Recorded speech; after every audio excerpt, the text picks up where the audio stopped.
Hello everyone, welcome to the For the Health of It show. I'm Lou Beccaria, your host. Glad to have you with us. Thanks for tuning in.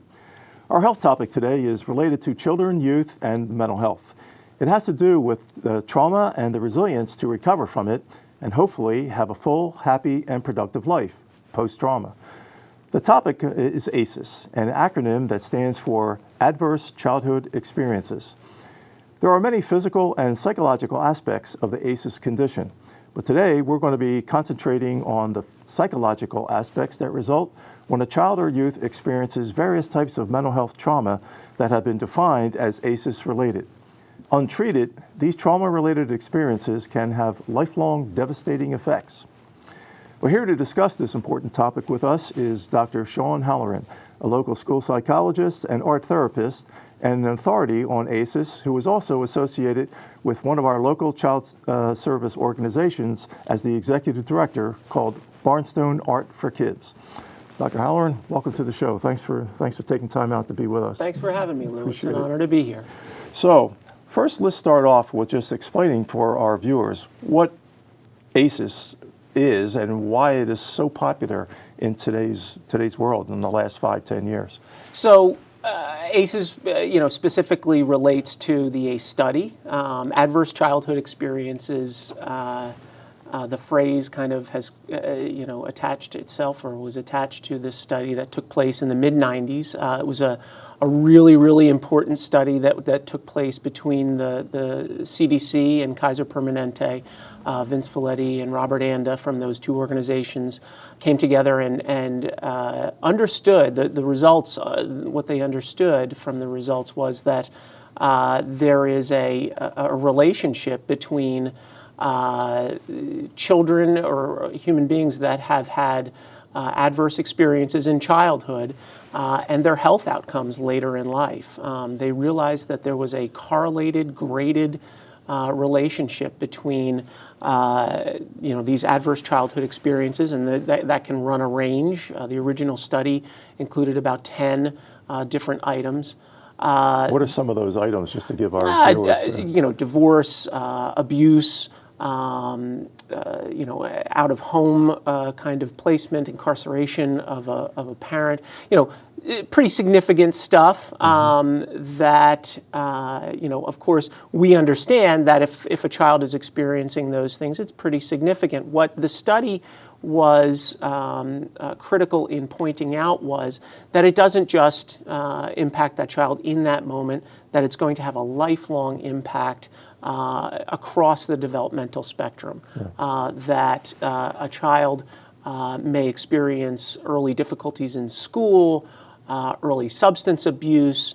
There's greater likelihood for all kinds of social-related problems in young adulthood, addiction, for example, leading into more health-related negative outcomes, things like obesity, heart disease, and ultimately early mortality. It was found that, we're basically untreated. ACEs can lead to an early death, which is really, really significant. It was astounding at the time. And I guess you asked about the popularity of it now and why it's coming into, or why it has come into view so clearly now. It really has. It's taken us a while to really understand the relationship between mental health, and these events that can impact mental health, and the physical health outcomes, the relationship between mental health and physical health. So it is very much in our focus today, fortunately. Now, I understand that you have an exercise that you would like to introduce that you use as a therapist. I do. At Barnstone, we borrow from a really wonderful model called the Sanctuary Model. It's sort of an organizational toolbox, a trauma-informed set of tools that we use. And I wanted to use or try out the community meeting, or as we call it at Barnstone, all the feels. So it's just a really quick couple of questions, very brief, but an opportunity for you and I, as we begin our time together, to check in with one another and see how we're feeling. So I'm going to ask you 3 questions. Okay. And then I'm going to ask you to ask me the same 3 questions when I'm done. All right? Okay. We'll give it a shot. So, Lou, how are you feeling this morning? I'm feeling rested and positive and pretty happy, actually. That's great. That's great. What's your goal for our time together? What do you hope to accomplish? What I hope to accomplish is to inform our viewers on what ACEs is all about, and so they can be more sensitive to the ramifications of the ACEs condition. Cool, cool. And who can help you achieve that goal today? You. All right, I'm here for you, Lou. Okay. Now, you asked me the same 3. Okay. How do you feel today? I got to be honest. I'm nervous about being on TV. This is your first time? Yeah, it's my first time on TV. But really grateful for the opportunity, so I'm feeling very grateful. Okay. I forget what the second question What are was. my goals? What are your goals today for the I show? hope to be successful in kind of helping achieve your goal, and to get the word out and provide some useful information to our community about ACEs. And the third question, which I think, You're going to help me. okay, I'm going to help you do that. Okay, Absolutely. see if I can ask the right questions for you. You did it. You did it. Great job. So you can see, like, we use that tool at the beginning of all of our programming at Barnstone, right? It's an easy way of kind of getting the emotional temperature of the folks that are participating, and you can imagine with a group of, just you and I, or a group of 8 to 10 people, we get a chance to understand, if somebody's coming in having had a tough day, Right. if they're feeling low, if they're feeling anxious, we have a chance to check in with them, and it gives us a little bit of a better sense. And also focus on, like, what are people hoping to get out of the time that we have. Oftentimes we're very surprised, but you'd be amazed at how wonderfully the children respond to that exercise. So all the feels. How do these ACEs conditions, these events, that trauma events that have happened in a child or youth's life, how do they impact mental health? And I guess associated question would be, in the 2 minutes that we have left in this segment, is do ACEs experiences affect children and youth differently than they do of adults? That's a great question, and the simple answer is that every human being is going to experience trauma, in their own way, right? Mm-hmm. When we talk about trauma, its definition, we're talking about an event, an event that has an amazingly, negative impact, where the individual's physical, psychological, emotional well-being is threatened, right? So those events, and you can imagine, we all can imagine, unfortunately, some of the horrific things that can happen to a person, whether that's a terrible car accident or, abuse or witness to domestic violence. Any of these things can be processed differently, right? So we have the event or the trauma, and then we have the individual's experiences, how they took that in. I use we've all been kind of aware of on the news some of the refugee crises around the globe. One refugee fleeing a dangerous or war-torn country may experience that flight or the trauma in their own country very differently than another. So it does depend on the individual, ACEs or trauma is something that each person is going to experience differently, and it's the effects that we have to pay attention to. Okay, we'll delve into that when we get into the second segment. Thank you, Doctor. We've been listening to Dr. Sean Halloran, who is a school psychologist, art therapist, and expert on the ACEs condition. We're going to hear a word from our sponsor, and when we come back, we'll hear more from Dr. Halloran. Stay with us.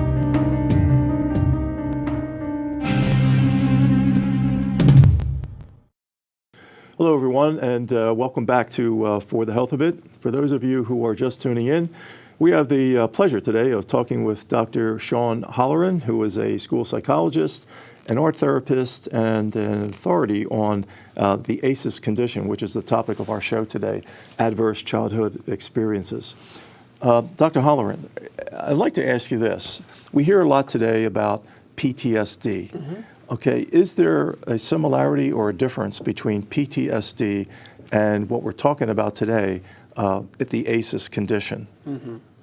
Well, they're related is the short answer, right? When we left off, we were talking about trauma being an event, about the individual who's experienced that, experiencing that trauma in a specific way.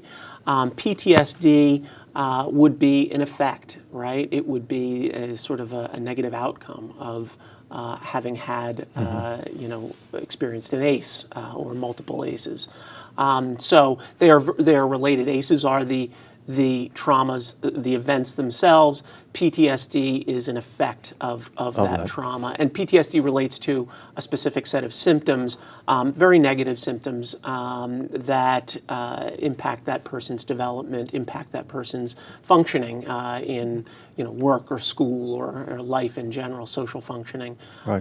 So PTSD is a unfortunately all too common, negative outcome for an ACEs person. And I know we're going to be flashing up on the screen for the benefit of our viewers the 10 commonly recognized the original ACE items. The original ACE items, so people can have a better understanding of that and how that, as you just explained, contributes to PTSD. Right. One of the things I would like to ask you now, though, is there a difference between types of trauma?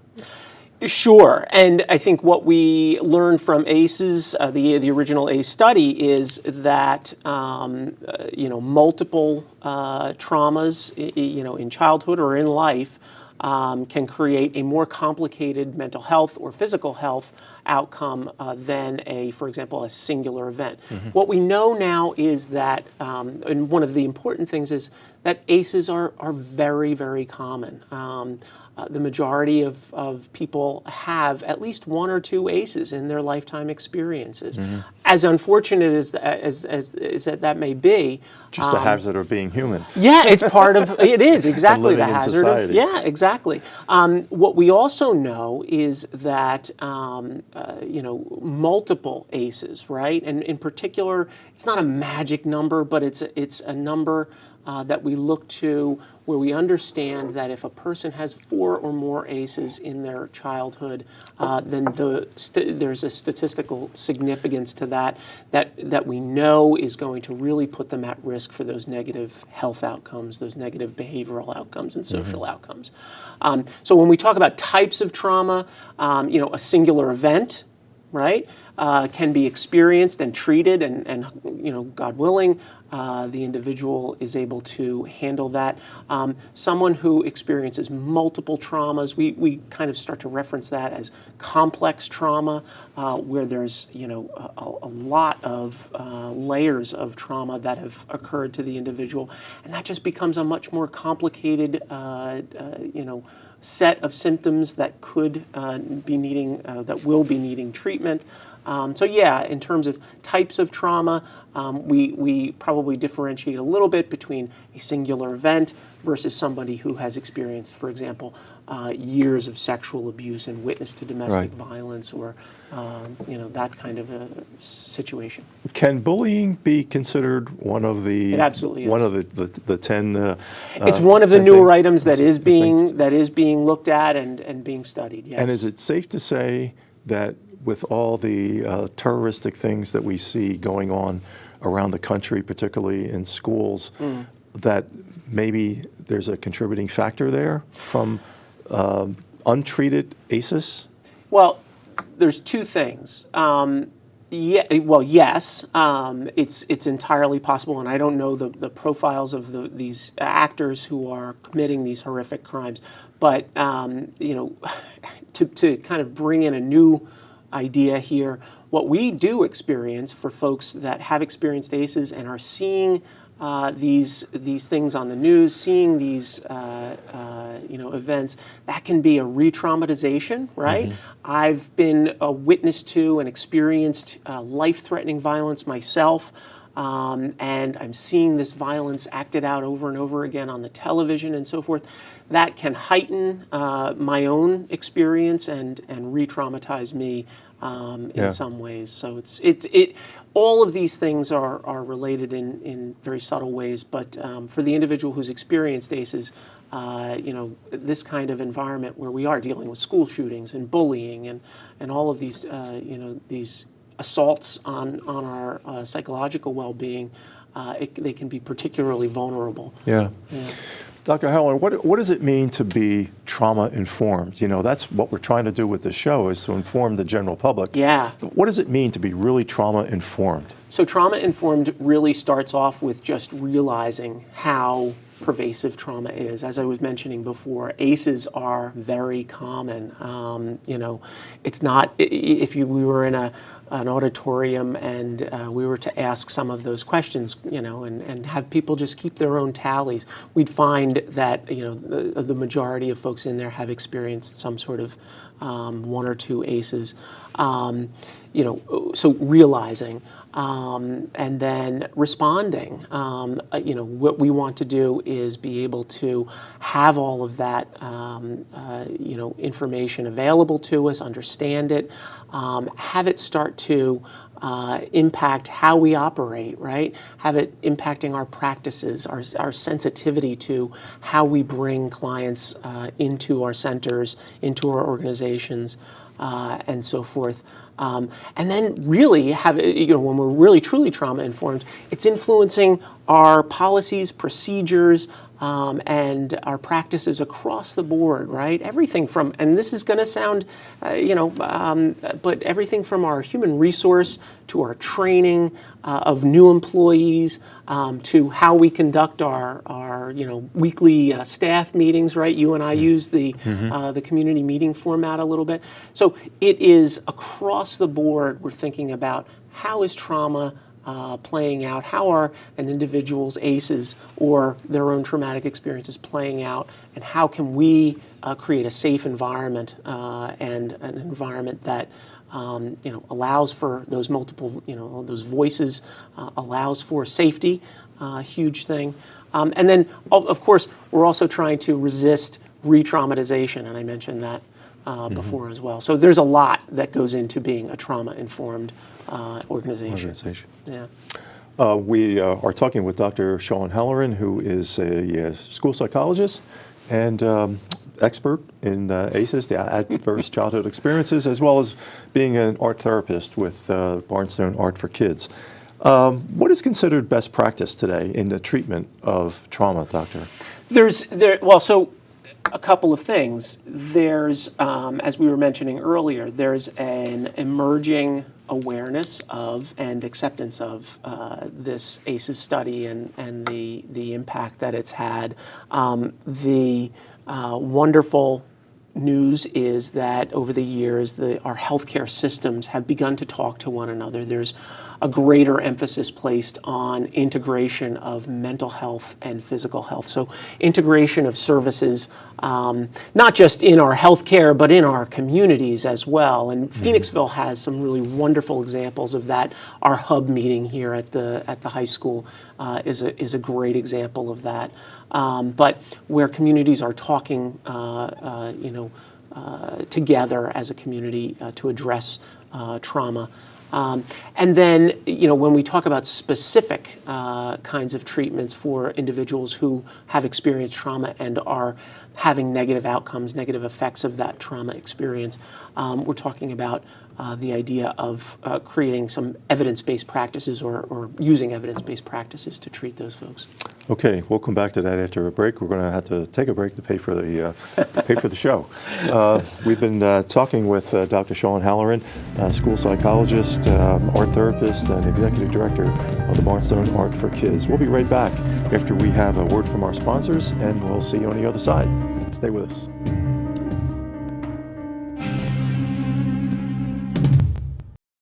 Hello, everyone. Welcome back to For the Health of It. For those of you who might be just tuning in, we have the pleasure of talking with Dr. Sean Halloran, who is a school psychologist, art therapist, executive director of Barnstone Art for Kids, and an authority on ACEs, the Adverse Childhood Experiences. And one of the things that I'd like to ask you, Doctor, and because I think this would be really informative for our viewers, is the different way of communicating with people who have experienced trauma.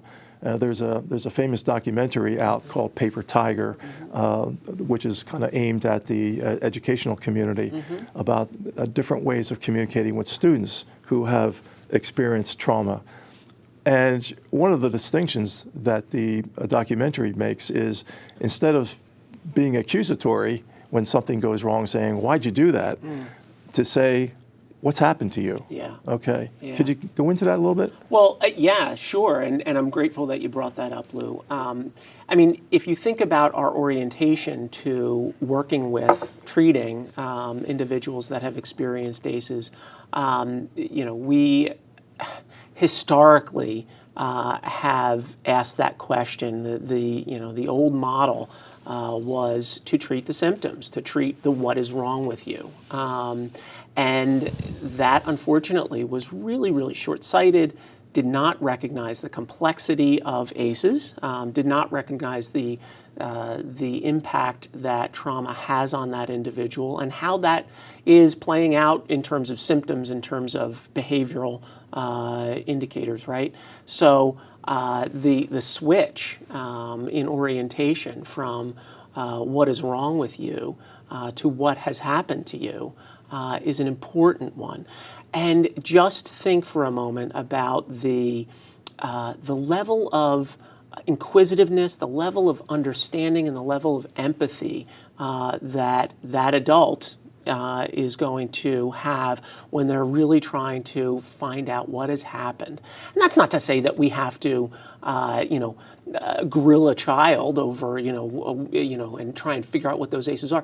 But it is an opportunity for us to really try and understand and recognize that something.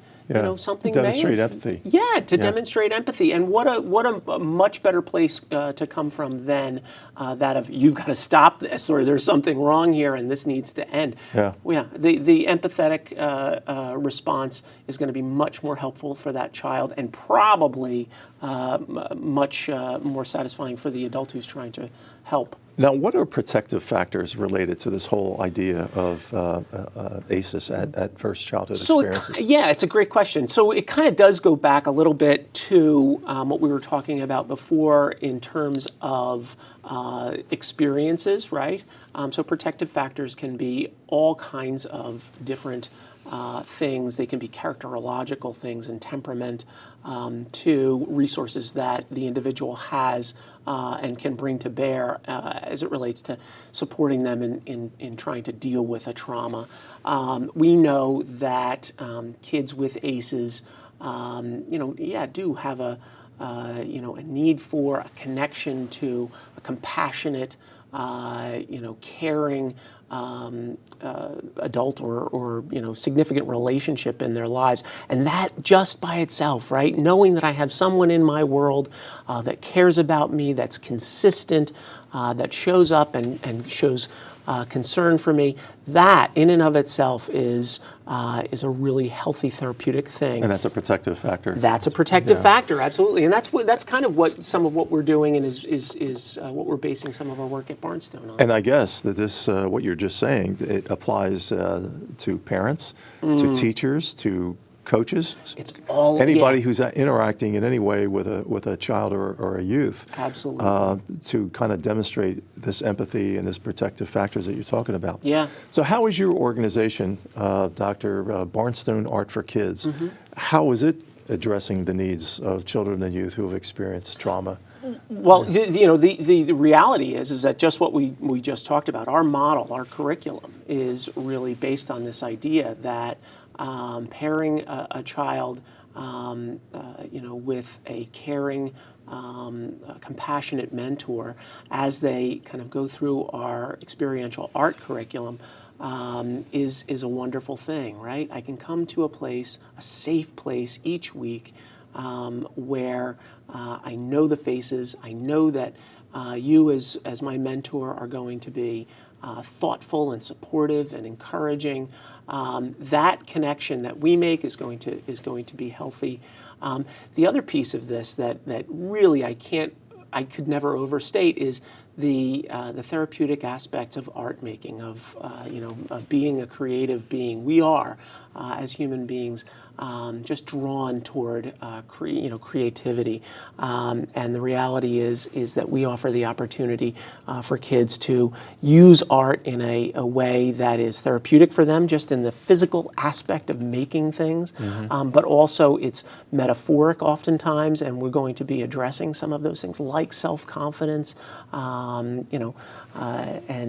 Could be a means of releasing a pressure cooker, so to speak. It kind a of lot of stuff yeah. whelmed up inside. You get a chance to express it through art. It's a nonverbal way of expression, right? The creation of art. I can create something without having to say it, right? Without having to say the difficult thing. I can make a piece of art that's going to talk about that thing for me, which is certainly the underpinnings of the whole idea behind art psychotherapy, but also underpins and is one of the foundations of the work that we do at Barnstone.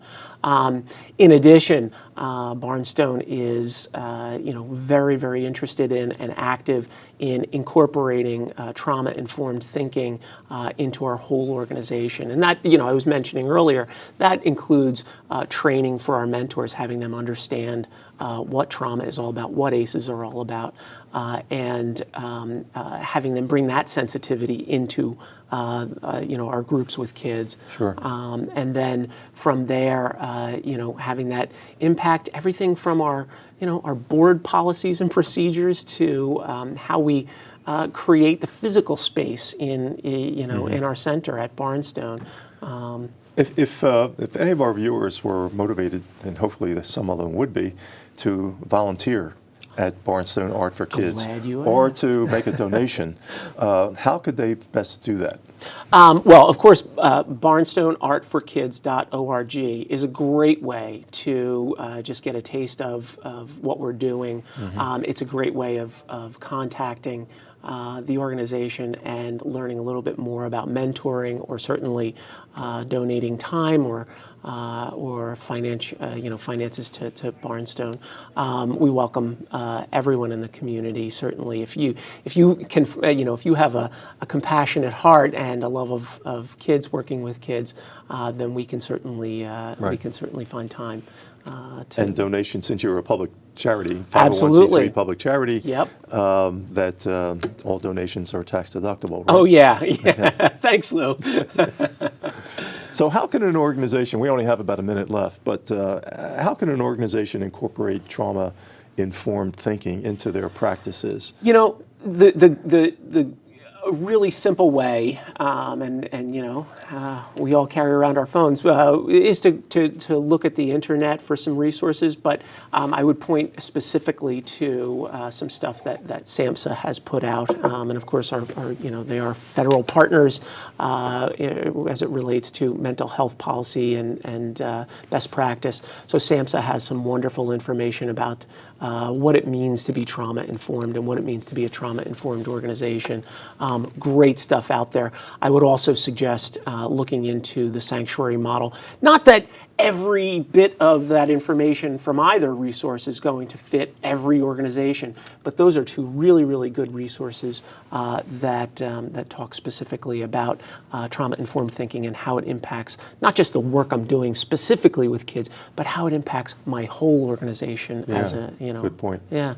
Okay, well, we're out of time. Thank you very much, Doctor. My pleasure. Thanks. Informing us. It was very interesting. You brought out some great points, and I'm sure that our viewers are more informed and can take home some interesting points. So thanks very much. Thank you. Okay. Well, that's about it for our show today, folks. We hope that you have found the topic of ACEs to be both informative and enlightening. If it's helped you to have a bit more sensitivity to the concept of trauma and its effects on children and youth, and the importance of helping them develop resilience to counter the trauma, we've done our job. So until next time on For the Health of It, I'm Lou Beccaria, and remember, folks, If you're healthy, you're wealthy. So long, everyone.